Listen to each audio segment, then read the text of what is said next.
सुंदरम गोविंदेति शोभनम गोविंदेति पावनम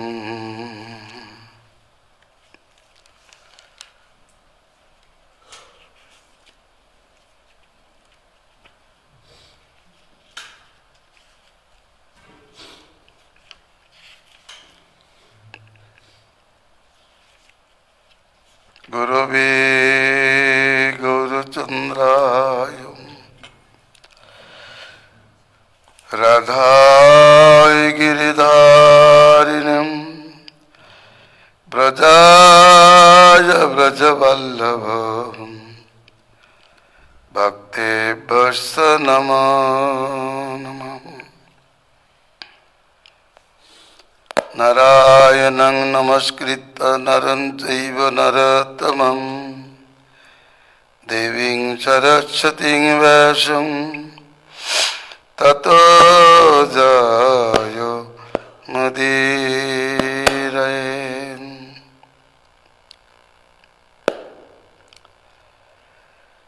हरे कृष्ण कृष्ण कृष्ण हरे हरे हरे राम राम राम हरे हरे।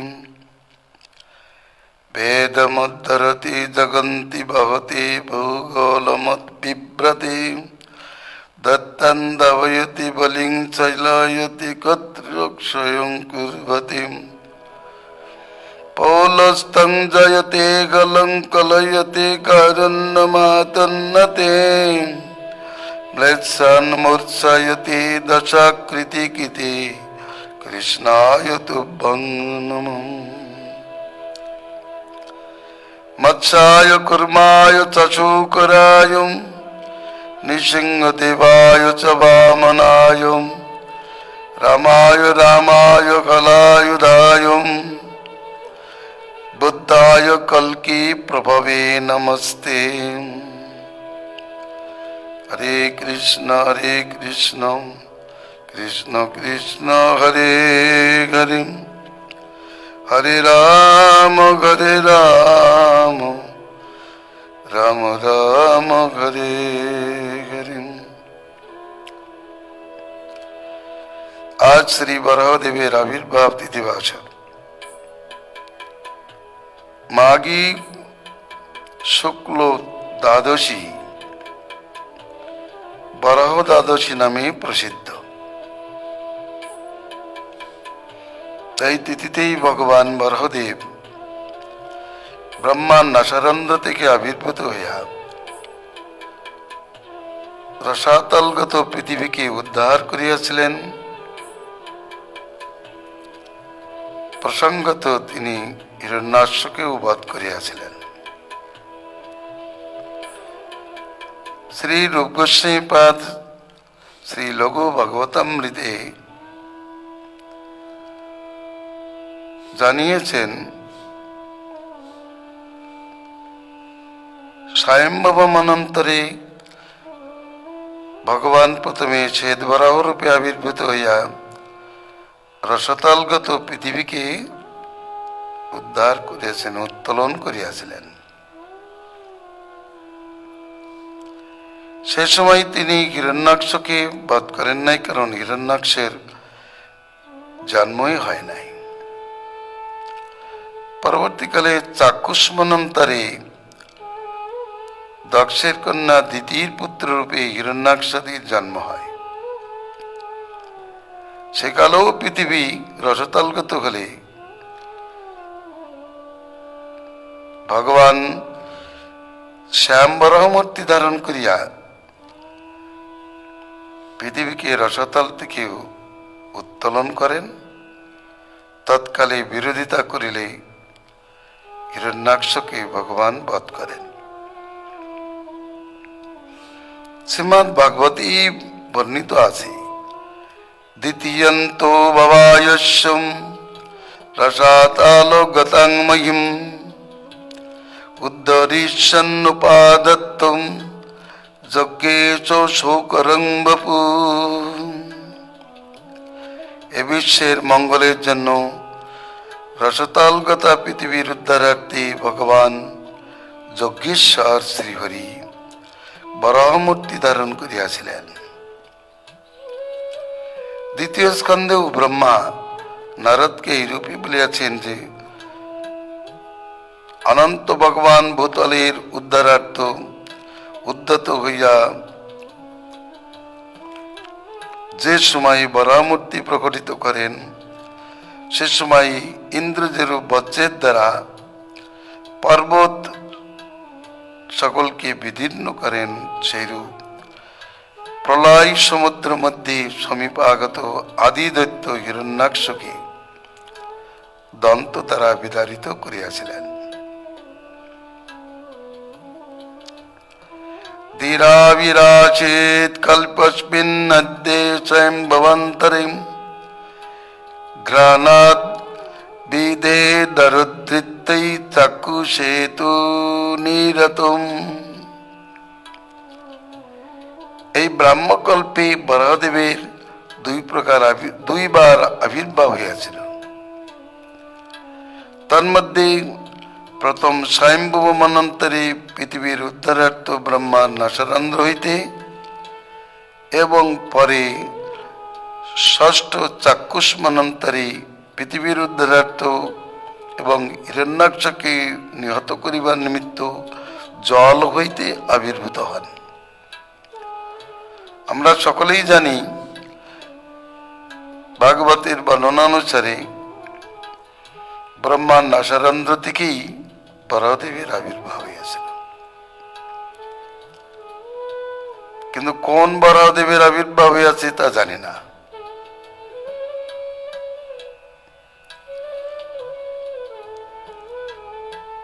সুখদেব গোস্বামী দুই বরাহদেবের চরিত্র একত্র বর্ণন করিয়াছেন।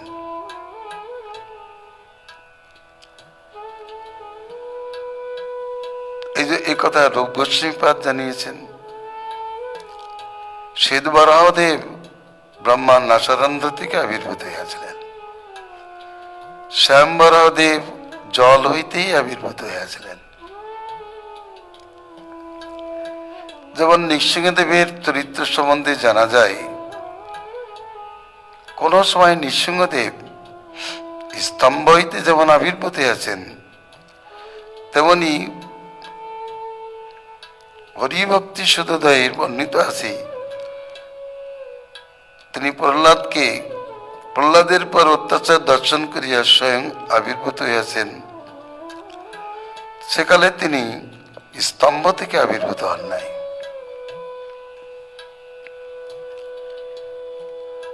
ভগবানের অনন্ত অবতারের মধ্যে একটি অবতার বরাহ অবতার। যোগসারথীকে প্রকাশ করবার জন্য ভগবান তিনটি অবতার স্বীকার করিয়াছেন: মৎস্য অবতার, কুর্ম অবতার এবং বরাহ অবতার। যোগসারথী মানে নিন্দারথী।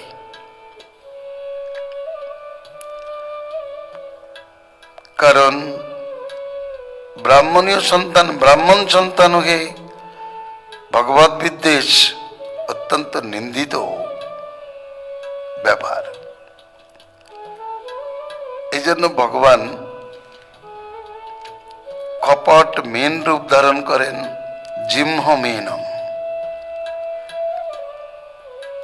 কপট ভাবে মৎস্য রূপ ধারণ করিয়া বেদোদ্ধার করেন এবং প্রলয় সলিলে সত্যব্রত মনীষ ঋষিগণকে রক্ষা করেন।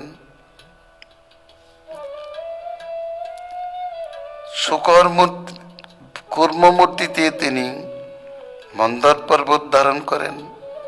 বরাহ মূর্তিতে তিনি রসতলগত পৃথিবীকে উদ্ধার করেন। নৃসিংহ মূর্তিতে ভক্ত ভগবত বিদ্বেষী হিরণ্যকশিপুকে বক্স ধরে বিতরণ করেন। বামন চরিপে বলিকে চালনা করিয়া ত্রিলোকের আধিপত্য লইয়া ইন্দ্রকে প্রদান করেন।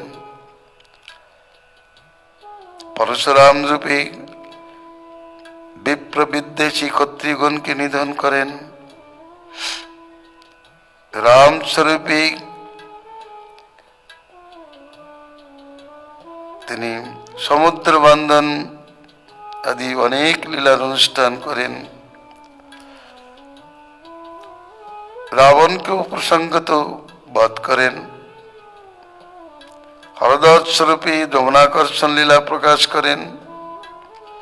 বুদ্ধ স্বরূপে জগতে দয়া ধর্ম প্রচার করেন। কল্কি স্বরূপে প্রজাদ্রোহী রাজগণকে হত্যা করিয়া সত্য যুগাদি প্রবর্তন করেন।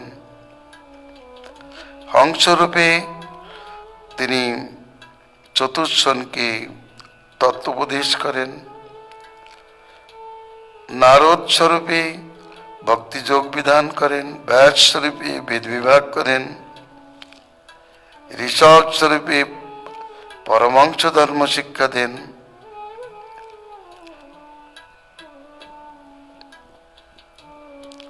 তথা কপিল স্বরূপে তিনি সাংখ্যযোগ বিধান করেন। অপরদিকে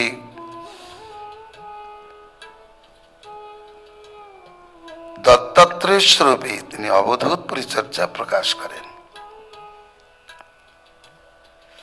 কৃষ্ণ স্বরূপে তিনি জীবের একমাত্র উপজীব্য লীলামৃত ভাগীরথীর প্রভাব আনেন।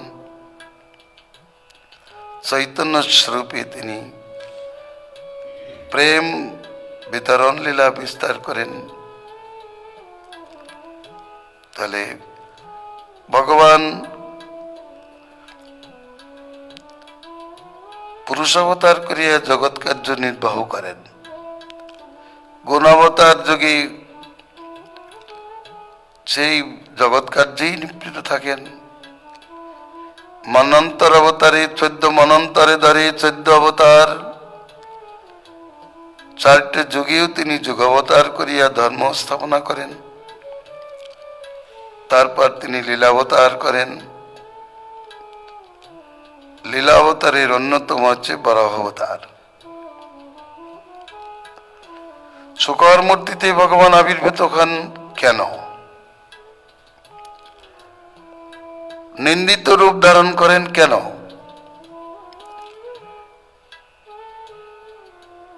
ভগবান তিনি নিন্দিত রূপ ধারণ করেন কেন? ভগবান নিন্দিত নহেন। শুকর মূর্তি জগতের বিচারে নিন্দিত হলেও তিনি নিন্দিত নহেন। কিন্তু ভাগবতে বলেছেন ভগবান উচ্চবচ কুলে নিচ কুলে আবির্ভূত হলেও, নিচ জাতিতে আবির্ভূত হলেও তার স্বরূপ কখনো নিচ হয় না। স্বর্ণখণ্ড নর্দমায় পড়িলেও তার স্বর্ণত্ব নষ্ট হয় না। ভগবান সচিদানন্দ বিগ্রহ, তিনি কোন এক বিশেষ ভাবকে প্রকাশ করবার জন্য বরাহ মূর্তি আবিষ্কার করেন। তাই বলিয়া জগতের সকল বরাহ মান্য নহে।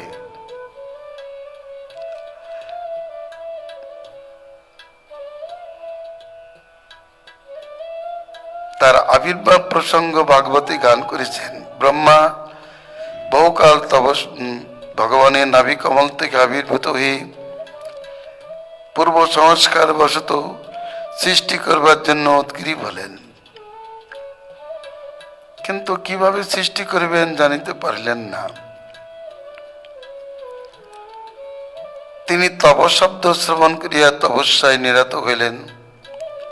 বহুকাল পর ভগবান আবির্ভূত হয়ে তাকে সৃষ্টি করবার জন্য আদেশ প্রদান করিলেন, বেদ প্রদান করিলেন। ব্রহ্মা বেদ বিধানে প্রজা সৃষ্টি করতে লাগলেন কায়মন বাক্য দিয়ে, কিন্তু সৃষ্টি বৃদ্ধি হচ্ছে না। তখন তিনি চিন্তায় পড়ে গেলেন।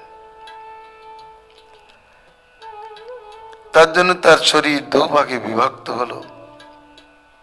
এক ভাগ হইতে স্বয়ম্ভব মনু, বাম অংশ হইতে শতরূপার আবির্ভাব হলো।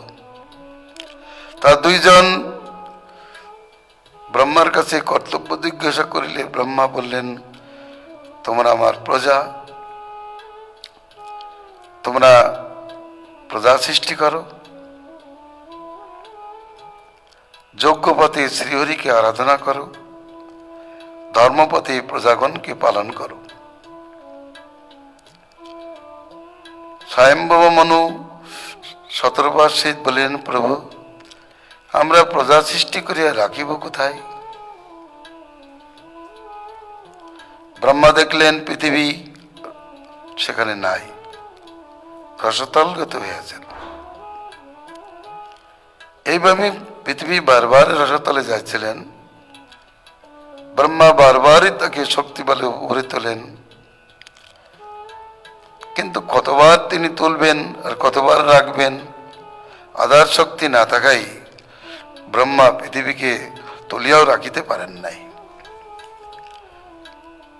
এই জন্য তিনি ভগবানকে স্মরণ করলেন, ভগবান, আপনি এর উপযুক্ত বিধান দেন। সেকালে ব্রহ্মার নাসারন্ধ্রিতে হাসির সহিত এক ছোট্ট শুকর মূর্তি আবির্ভূত হল। দেখতে দেখতেই গণ্ডশিলার রূপ ধারণ করিল, পরক্ষণেই আকাশকে স্পর্শ করিল। কিছুক্ষণ পরে তিনি একটি বিশাল হস্তির মতো রূপ ধারণ করিলেন। তাকে দর্শন করে ব্রহ্মা পুত্রগণের সহিত বুঝতে পারলেন ভগবান শ্রীহরি আবির্ভূত হয়েছেন। ভগবান আবির্ভূত হয়েছেন জানিয়া তার স্তব স্ত্রী করিলেন। তিনিও গর্জন পূর্বক ব্রহ্মার বিষাদ হরণ পূর্বক রসতলগত পৃথিবীকে উদ্ধার করবার জন্য সমুদ্র গর্ভে প্রবেশ করিলেন। তিনি সেখান থেকেই পৃথিবীকে তুললেন, আধার শক্তি দ্বারা তাকে স্থাপিত করলেন। এই আধার শক্তি দান করবার ক্ষমতা ব্রহ্মার ছিল না। ব্রহ্মার সৃজনী শক্তি আছে, কিন্তু পালনী শক্তি নাই। বিশেষ এই ব্রহ্মা সৃজন করতে পারেন, কিন্তু পালন করতে পারেন না। শিব সংহার করতে পারেন, কিন্তু পালন করতে পারেন না। বিষ্ণু সৃজন করতেও পারেন, সংহার করতেও পারেন, আবার পালনও করতে পারেন। ত্রিশক্তি দিক তিনি জগৎকে পালন করেন। আধার শক্তি তাহাতেই বর্তমান। অতএব তিনি স্বয়ম্ভু মমলান্তরে ছেদবারামূর্তিতে আবির্ভূত হইয়াছিলেন। ব্রহ্মা সেকালে তার মূর্তি তৈরি করিয়া পূজা করিয়াছিলেন। পরবর্তীকালে তিনি সেই মূর্তি ইন্দ্রকে দিয়াছিলেন। ইন্দ্র দেবতাগণের সহিত স্বর্গে সেই মূর্তির পূজা করিতেন। রাবণ পুত্র মেঘনাদ ইন্দ্রকে জয়পূর্বক সেই মূর্তি লইয়া লঙ্কায় উপস্থিত হয়। কানন্তর শ্রী রামচন্দ্র রাবণকে বধপূর্বক সেই মূর্তি লইয়া অযোধ্যায় উপস্থিত হন। অনন্তর শত্রুঙ্গদেব মধুদত্তর পুত্র লবণাসুরকে বধ করি মথুরা রাজ্য স্থাপন করিলে ভগবান শ্রী রামচন্দ্র সেই বরাহ মূর্তি তাকেই দান করেন। তিনি আনিয়া মথুরায় স্থাপনা করেন। এখনো পর্যন্ত সেই মূর্তি পূজিত হচ্ছেন।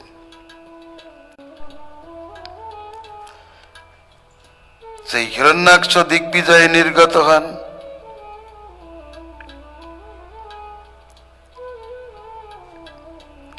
অত্যন্ত শক্তিশালী ছিল। নানা লোকপালদের কাছে যুদ্ধ চাইলেন। অপরকে পরাজিত করে দিগ্বিজয় করতে করতে বরুণ লোকে উপস্থিত হলেন। বরুণ দেবতার কাছে যে যুদ্ধ চাইলেন, বরুণ দেব বললেন আমরা যুদ্ধ করি না, জয়পত্র দেন। জয়পত্র দিলেন। বললেন কে যুদ্ধ করতে পারেন, যুদ্ধবীর কে আছেন জগতে? মানে তোমার প্রতিদ্বন্দ্বী একমাত্র বিষ্ণুই আছেন। আমার প্রতিদ্বন্দ্বী আছে, সে বিষ্ণু কোথায় থাকেন? বিষ্ণু তো জগৎকর্তা, জগৎ প্রভু,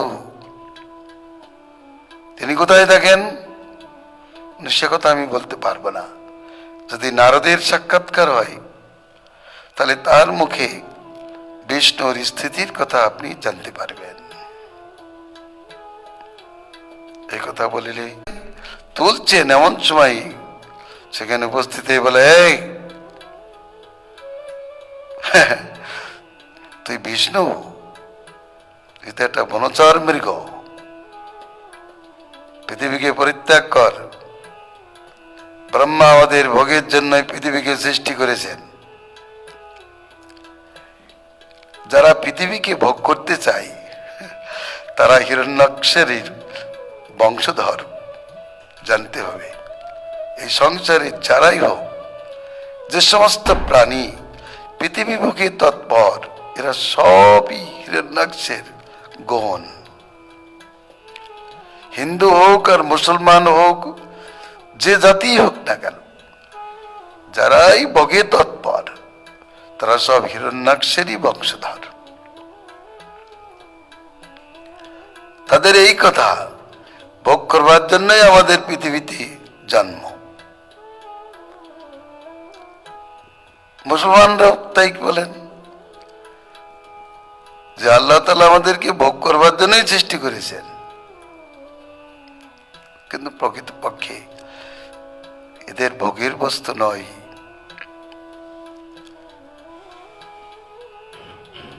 পরিত্যাগ কর, নির্লজ্জ ভাবে তুই তাকে ধারণ করেছিস। তিরস্কার করতে লাগলেন। ভগবান বললেন আমি বনচর মৃগ বটে, তোর মতো কুকুরকে আমি অন্বেষণ করছি। শুকরের সঙ্গে কুকুরের সঙ্গে একটু বাদাবাদি হয়, তোর মতো কুকুরকে আমি অন্বেষণ করিতেছি। আমি কুকুর? এই কথা শ্রবণ করে অত্যন্ত রুষ্ট, এই কথা দ্বারা তাকে আঘাত করিলেন। পুষ্পমালা দ্বারা আঘাত করলে যেমন হয় তেমনই হলো। পৃথিবী বিহ্বলা, ভয় বিহ্বলা হয়ে গেলেন। তাকে তিনি আধার শক্তি দিয়ে তুলে রেখে সেই দৈত্যের সঙ্গে যুদ্ধযাত্রা করিলেন। বিশাল ভাবে যুদ্ধযাত্রা হলো। আকাশ থেকে ব্রহ্মা তা দর্শন করতে লাগলেন। গদা দ্বারা আঘাত করলো, তার আঘাতে ভগবানের হাতে গদা পড়িয়া গেল। ওহ, দেবতাদের মধ্যে, অসুরদের মধ্যে জয় জয়কার পড়ল, দেবতাদের মধ্যে হাহাকার পড়ল। ভগবান দত্তকে খেলাতে লাগলেন, বিশেষভাবে যুদ্ধলীলা প্রকাশ করলেন। ভগবান ধীরে ধীরে তার অস্ত্রগুলোকে সংহার করলেন, তাতে সে মায়া বিস্তার করলো ভগবানের উপর, বিশাল মায়া বিস্তার করলো। দেখতে দেখতে পর্বত মাথার পরে উপস্থিত হলো, তা হইতে অস্ত্র শস্ত্র আদি সবকিছু বর্ষিত হতে লাগলো। ভগবান সুদর্শনকে স্মরণ করিলেন। সুদর্শন সেখানে উপস্থিত হতেই সব মায়া বিনষ্ট হলো। তারপর তিনি যুদ্ধ করতে লাগলেন। অবল্যাক্রমে তার কপালে আঘাত করে তাকে প্রাণান্ত করেন। এই শাম্বরাহ দেবী হিরণ্যাক্ষকে বধ করিয়াছিলেন।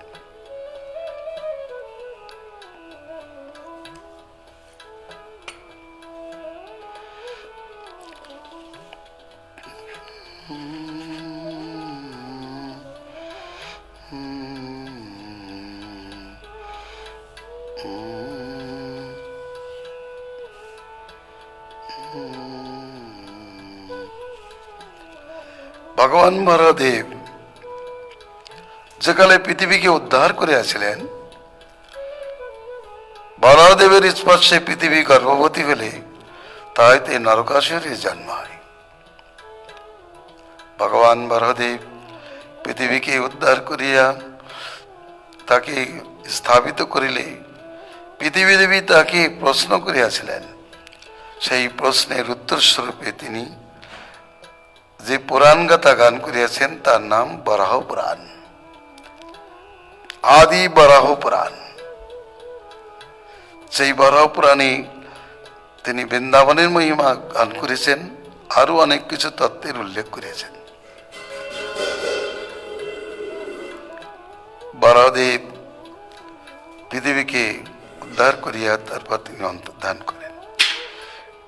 এখন এই বরাহদেব কখনো চতুর্ভুজ মূর্তিতে, কখনো চতুষ্পাদ রূপে, কখনো বা নিবরাহ রূপে আবির্ভূত হন।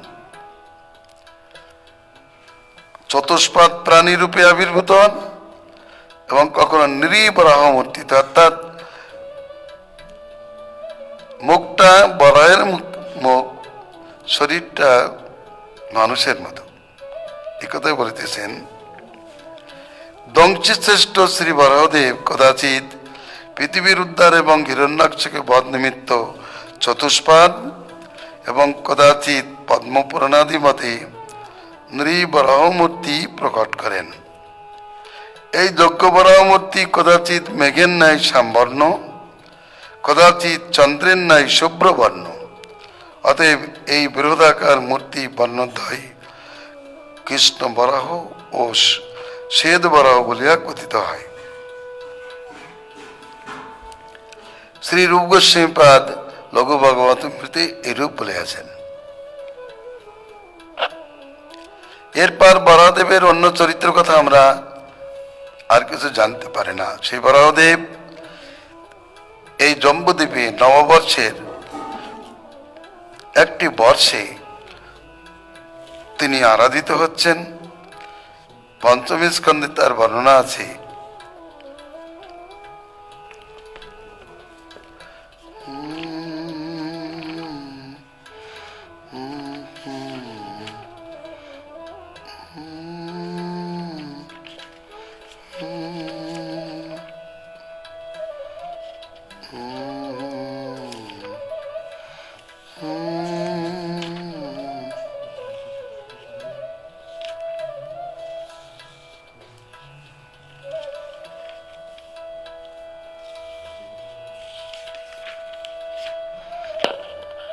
পঞ্চম স্কন্ধের বর্ণনা খুবই সুন্দর।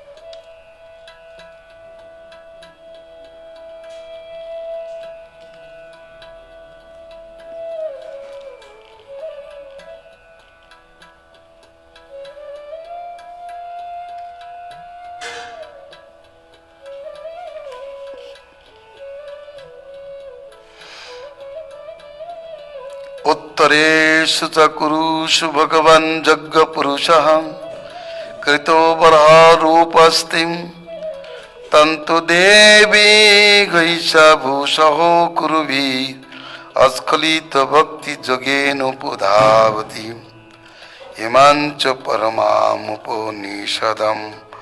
अवर्तयति। हे राजन, उत्तर कुरु वर्षे ভগবান যজ্ঞ পুরুষ বরাহরূপ প্রকটিত করিয়া বিরাজ করিতেছেন। এই পৃথিবী দেবী কুরুখণ্ডবাসী জনগণের সহিত অবিচলিত ভক্তি যোগে তাকে আরাধনা করেন এবং এই পরমা উপনিষদ আবৃত্তি করিয়া থাকেন। ওং নমো ভগবতে মন্ত্রতন্ত্র লিঙ্গায় যজ্ঞ ক্রতবে মহাধরাময়বায় মহাপুরুষায় নমঃ কর্ম শুক্লায় ত্রিযুগায় নমস্তে ইতি। আমরা ভগবান মহাপুরুষকে নমস্কার করি, মন্ত্র দ্বারাই আপনার যথার্থ অবগত হওয়া যায়। আপনি ক্রতু যজ্ঞ স্বরূপ, অতএব মহাযজ্ঞ সকল আপনারই অবয়ব স্বরূপ। আপনি যজ্ঞাধিষ্ঠাতা শুদ্ধ সত্য স্বরূপ। কলিযুগে আপনি স্বর্ণাবতারী বলিয়া ত্রিযুগ নামে অভিহিত,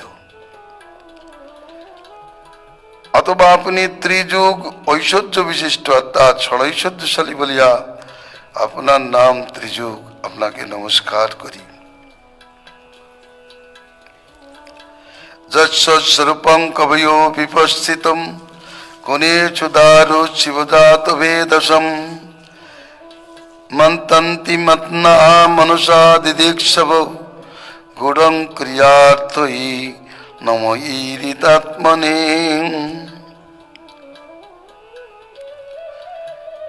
যেরূপ কাষ্ঠব্যান্তরে অনুপ্রবিষ্ট অগ্নি অপ্রকাশিত থাকে, কিন্তু অভিজ্ঞ গণের মন্থন প্রভাবে সেই অপ্রকাশিত অগ্নি প্রকাশিত হয়, তদ্রূপ তত্ত্ববিদ ও নিপুণ ব্যক্তিগণ আপনাকে দর্শন করিতে ইচ্ছা করিয়া দেহ ইন্দ্রিয়গণের মধ্যে আপনাকে অন্বেষণ করেন, কিন্তু বিবেক সাধন মন কর্মফল দ্বারা আপনার স্বরূপ অপ্রকাশিত থাকে। আপনি সব প্রকার বস্তু আপনার স্বরূপ দর্শনাভিলাষী ব্যক্তিগণের সাধন প্রযত্ন অর্থাৎ অন্বেষণ প্রবৃত্তি দর্শনে আপনি আপনার পরমাত্মা স্বরূপে স্বয়ং প্রকাশ করিয়া থাকেন। আপনাকে নমস্কার করি।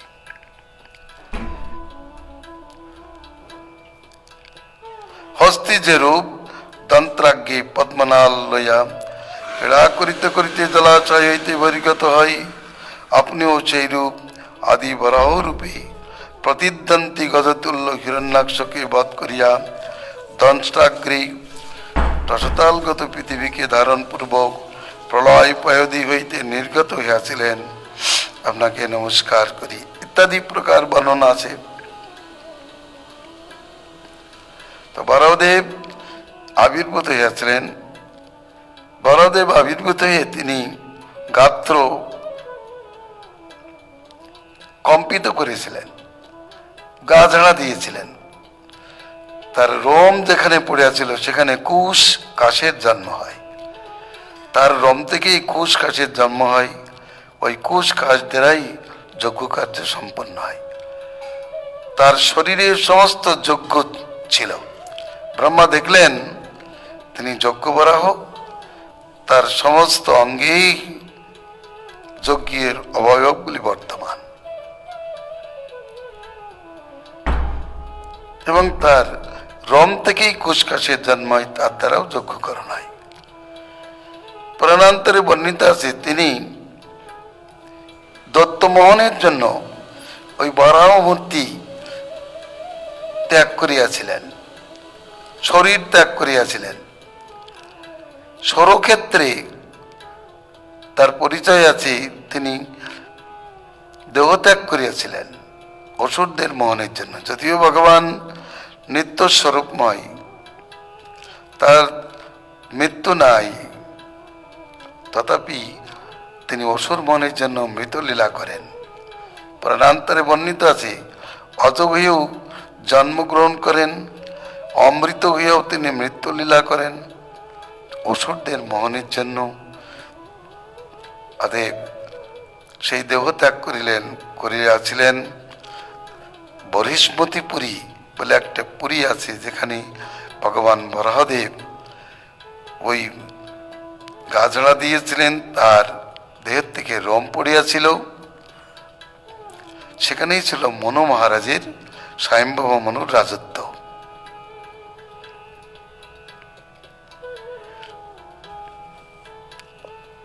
গোবিন্দেতি মঙ্গলম। ভগবান প্রসন্ন হন। পৃথিবী উদ্ধারই তার একমাত্র লীলা। তাছাড়া অন্য কোনো লীলার অনুষ্ঠান আমরা ভাগবত বর্ণন থেকে জানতে পারি না। মৎস্যাদি অবতারও এরকমই এক একটি লীলাপরায়ণ, কিন্তু কৃষ্ণ অনন্ত লীলাপরায়ণ। হরে কৃষ্ণ কৃষ্ণ কৃষ্ণ হরে হরে, হরে রাম